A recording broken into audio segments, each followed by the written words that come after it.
NMS mat परीक्षेमध्ये हा आलेला प्रश्न आहे बघा. चौरसाची संख्या ओळखणे, चौरस आणि त्रिकोण संख्या ओळखणे अनेक परीक्षांना असा प्रश्न येत असतो. यामध्ये एकूण चौरसांची संख्या किती असं विचारले आपल्याला.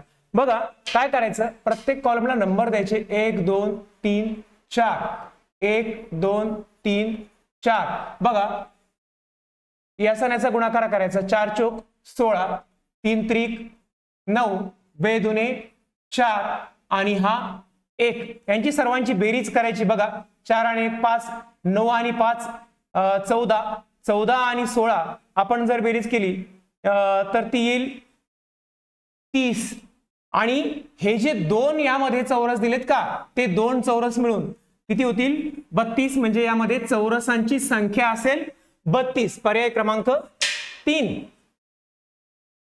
पुढे आता यामध्ये पुढचा प्रश्न असा आहे, चौरस नसलेल्या आयतांची संख्या किती.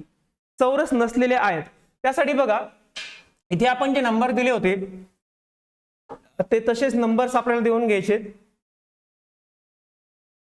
1 2 3 4 या सगळ्यांची बेरीज जर केली तर काय येईल, 2 आणि 1 3, 3 आणि 3 6, 6 आणि 4 10. बघा 10 चा वर्ग करा, 10 चा वर्ग येतो 100. त्यामध्ये हे दोन चौरस मिळवा, किती होतात 102. आणि 102 हे झालेत. मात्र याच्यामध्ये आपल्याला आयताची संख्या विचारली फक्त, चौरस नसलेल्या. म्हणून जे चौरस होते 32 ते यातून वजा करा.